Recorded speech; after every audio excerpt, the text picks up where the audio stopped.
ആ നോബി, ഞാൻ പറഞ്ഞ ഈ കുഴപ്പമൊന്നുമില്ലാത്ത ജീവിക്കുന്നുണ്ടോ എന്ന് അറിയാൻ വേണ്ടി ചോദിച്ചാ. ഫ്ലവേഴ്സ് ഉള്ളതുകൊണ്ട് ജീവിച്ചു പോണു ആണല്ലേ? അപ്പൊ പ്രേക്ഷകർ വിചാരിക്കെങ്കിൽ ഫ്ലവേഴ്സിലോട്ട് കയറിയാലോ? Okay okay. എങ്ങനെയൊക്കെയാണ് കാര്യങ്ങള്? അഖിലിന് ഫ്ലവേഴ്സിൽ ഇറങ്ങാൻ സമയമില്ല. അഖില അവിടെ തേനീച്ചാണെങ്കിൽ വല്ലപ്പോഴും റെസ്റ്റെങ്കിലും എടുക്കും. ഇത് അതുമില്ലല്ലേ? കൂടി കിടക്കല്ലേ? Okay okay okay. അഖിലെ, ഈ പൊതുവേ ഇപ്പൊ ഈ നോബി സിനിമയിലൊക്കെ പോയി ഒന്ന് രക്ഷപ്പെട്ടതിന് ശേഷം അഖില് വ്യാപകമായി പറഞ്ഞു പ്രചരിപ്പിക്കുന്ന ഒരു കാര്യമുണ്ട്. അതായത് എന്നെ വഴികാട്ടിയത് നോബിയാണ്, നോബിയുടെ കളരിയിലാണ് ഞാൻ പഠിച്ചത്. എന്താണാവോ അതിന്റെ രഹസ്യം? അല്ല, അത് അവരാണ് പറഞ്ഞിട്ടുണ്ടാക്കുന്നത്. സാറേ, ഞങ്ങള് 20 വർഷത്തെ ബന്ധമാണ്. 20 വർഷത്തിന് മേളിലായി. അപകടം ഉണ്ടല്ലേ? 27 വർഷമായി. 24. പക്ഷെ ഇന്നേ വരെ പിണങ്ങിയിട്ടില്ല. എന്തത്? ഒരു വലിയൊരു അടിക്കായിരിക്കും. എന്റെ അമ്മ പറയുമായിരുന്നു പണ്ട്, അഖില് പഠിക്കാൻ ഭയങ്കര മിടുക്കനായിരുന്നു, ഞാൻ ലോക തോൽവി. അപ്പൊ എന്റെ അമ്മ പറയായിരുന്നു, അഖില് 10ാം ക്ലാസ്സിൽ ഡിസ്റ്റിങ്ഷൻ മേടിച്ചപ്പോ ഞാനൊന്ന് കയറ്റി വെച്ചപ്പോ നീ ഇറക്കില്ല. ആച്ചപ്പം +2 ഇവിടെ ഒരു മാർക്കും ഇല്ലാതെ കറങ്ങി തിരിഞ്ഞ അഖിലിനെ കണ്ട് പഠിയടാ, അഖിലിനെ കണ്ട് പഠി. അത് കഴിഞ്ഞ് +2 കയറിയപ്പോ ഇവൻ വീണ്ടും ഫസ്റ്റ് ക്ലാസ്.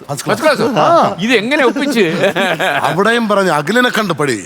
ഡിഗ്രിക്ക് പോയിട്ട് പാസ് ഉള്ളായിരുന്നു. അന്ന് നീറ്റ് പരീക്ഷ ഉണ്ടോ? സെക്കൻഡ് ക്ലാസ് ഉണ്ടേ. നീറ്റ് പരീക്ഷ ഞാൻ പഠിക്കുന്നു, അത്യാവശ്യം പഠിക്കുന്നു. അഖിലിനെ കണ്ട് പഠിക്കാൻ പറഞ്ഞു. പക്ഷെ ഇവൻ മാനസികമായിട്ട് എന്നെ കണ്ട് പഠിച്ചോണ്ടിരിക്കുകയായിരുന്നു. കാര്യം എനിക്ക് മിമിക്രി ആയിരുന്നു ഇഷ്ടം, ഇവന് ഉള്ളിൽ മിമിക്രി ആയി. പക്ഷെ അന്ന് ഞാൻ പഠിച്ചില്ല, ഇവൻ പഠിച്ചു. പക്ഷെ ഇപ്പൊ രണ്ടുപേരും മിമിക്രി കൊണ്ടാണ് നമുക്ക് സമയം ലാഭമായി.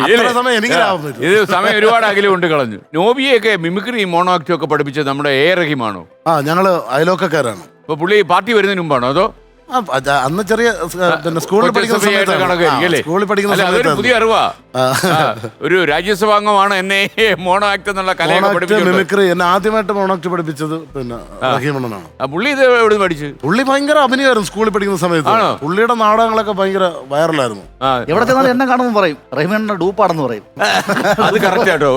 ഒന്ന് ക്യാമറ ഒന്ന് ക്ലോസ് ചെയ്ത് അഖിൽ കവലിയൂർ റഹീമിന്റെ ഡ്യൂപ്പ് ആവുന്നത്. ഞങ്ങളിടയ്ക്ക് ഒരു ഫംഗ്ഷൻ പോയപ്പോ ഇതേപോലെ ഞാനും കൈ കെടുത്ത് പ്രസംഗിച്ച് നോക്കി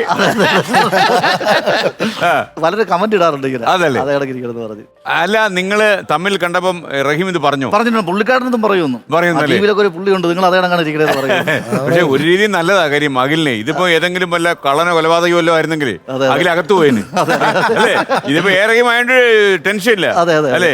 നിങ്ങള് കുട്ടിക്കാലത്തൊക്കെ കുറച്ചുകൂടെ സുന്ദരന്മാരായിരുന്നു. അതിന്റെ ഒരു പടം നമ്മുടെ കയ്യിലുണ്ട്. ഇപ്പോഴും സുന്ദരന്മാരാണ്. അല്ല, കുറച്ചുകൂടെ ബെറ്റർ ആയിരുന്നു. വേണമെങ്കിൽ ഒന്ന് കണ്ടോളൂ. ആ മോളിലെ പടമാണ് സൂപ്പർ അല്ലേ നോബി? ഇത് ഒരു 20 വർഷം മുമ്പ് ഞങ്ങളൊരു സോങ് ആൻഡ് ഡ്രാമ ഡിവിഷന്റെ ട്രിവാൻഡ്രത്ത് വെച്ചിട്ട് അവിടെ വെച്ചാണ് ഞങ്ങൾ ആദ്യമായിട്ട് കണ്ടുമുട്ടിയത്. ആരോട് പരിചയപ്പെട്ടു ആദ്യം? നമ്മള് പത്രത്തിൽ ഇങ്ങനെ ഒരു പരസ്യം ഉണ്ടായിരുന്നു, കലാകാരന്മാരെ ആവശ്യമുണ്ട്. കലാകാരനെന്ന് തോന്നി. സ്കൂൾ അടച്ചിരിക്കല്ലേ, ഞാനൊരു കാർഡിൽ നിന്ന് കൗലൂടെന്ന് എഴുതി വിട്ടു, വെഞ്ഞാറോട്ടെന്ന് എഴുതി വിട്ടു. അപ്പൊ ഞങ്ങളെ വിളിപ്പിച്ചു. അവിടെ വെച്ചാണ് ഞങ്ങൾ കാണുന്നത് ആദ്യമായിട്ട്. നിങ്ങൾ കണ്ടപ്പോ എന്തോ സംസാരിച്ച? ആദ്യം രണ്ടുപേർക്ക് വേറെ പ്രത്യേകിച്ച് പണിയൊന്നും ഇല്ല. അപ്പൊ അങ്ങനെ നമുക്കൊന്ന് മിമിക്രി തുടങ്ങാന്നൊക്കെ പറഞ്ഞ് അതാണ് 10 സ്റ്റേജിൽ വലിയൊരു ഷോ ആയിരുന്നു സാർ. അതിനകത്ത് ഒരുപാട് ആർട്ടിസ്റ്റുകൾ ഉണ്ടായിരുന്നു. നമ്മുടെ അരുണണ്ണൻ, ഡോക്ടർ അരുൺ, പുള്ളി അഭിനയിക്കാൻ വന്നു. ഞാൻ ഇവൻ പിന്നെ നമ്മുടെ ബിരിയാണി സിനിമയുടെ ഡയറക്ടർ സജിൻ ബാബു, ഞങ്ങളെല്ലാരും ആയിരുന്നു. അപ്പൊ 7 ദിവസം റിഹേഴ്സൽ, 7 ദിവസം പ്രോഗ്രാം. അപ്പൊ ഈ നല്ല പൈസ കിട്ടിയെന്ന് കേട്ടു. അതിന് നല്ല പൈസയാണ് സാറേ. സർക്കാരിന്റെ അന്നത്തെ കാലത്ത് എനിക്ക് തോന്നുന്നു 14 ദിവസം 14,000 രൂപ കിട്ടി.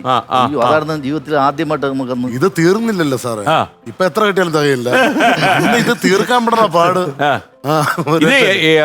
ഏത് കൊല്ലമായത്? 2002 അന്ന് ഒരുപാട് പോക്കറ്റ് നിറച്ച് പൈസ കിട്ടിയല്ലേ? പക്ഷെ ഏറ്റവും ലാസ്റ്റ് ദിവസമാണ് പേയ്മെന്റ് കിട്ടിയത്. അപ്പൊ ഞങ്ങൾ ഈ ചന്ദ്രശേഖര സ്റ്റേഡിയത്തിലാണ് ഈ ഷോ. ഒരുപാട് സെറ്റ് ഉണ്ടല്ലോ. എന്തോ അവതരിപ്പിക്കണ്ട അവിടെ? സ്വാതന്ത്ര്യ സമരത്തിന്റെ ആയിരുന്നു സബ്ജക്ട്. എല്ലാം ഉണ്ട്. പോലീസുകാരായിട്ട് വരണം, പട്ടാളക്കാരായിട്ട് വരണം, ബ്രിട്ടീഷുകാരായിട്ട് വരണം. അപ്പം 10 സ്റ്റേജിൽ ഓട്ടമാണ് അങ്ങോട്ടും ഇങ്ങോട്ടും. ഡ്രസ്സിലൊക്കെ വെച്ചിട്ടുണ്ട്.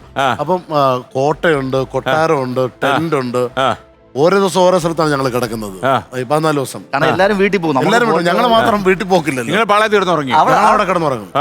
എന്നിട്ട് ഉച്ചയ്ക്ക് നല്ല വിഭവ സമൃദ്ധമായ വിളിക്കാത്ത കല്യാണത്തിന് ബിഷപ്പ് പെരേര ഹാളിച്ച് ബിരിയാണിയും കഴിച്ചിട്ട് വീണ്ടും വന്നൊരു പക്ഷെ എനിക്ക് തോന്നുന്നത് നിങ്ങളുടെയൊക്കെ സഹായം കൊണ്ടാന്ന് തോന്നുന്നു ഈ സ്പോട്ടിൽ നടക്കുന്ന കല്യാണത്തിനെല്ലാം ഇപ്പം ബോർഡ് എഴുതി വെച്ചിട്ടുണ്ട് ക്ഷണിക്കാത്തവർ അകത്തോട്ട് കയറുന്നത്. ഇല്ല സാറേ, നമ്മളങ്ങനെ പാവപ്പെട്ട കല്യാണത്തിന് പോകാറില്ല. അല്ല, മിക്ക കല്യാണം നടത്തുന്നവരും പറയുന്നറിയോ ഒരു 400 ഊണ് അധികം പോയി, അതെങ്ങനെ പറ്റിയെന്നുള്ളത് ഞങ്ങൾ ഊണ് പിടിക്കാറില്ല സാറേ, ബിരിയാണി ബിരിയാണി പിടിക്കാറുള്ളൂ അല്ലേ?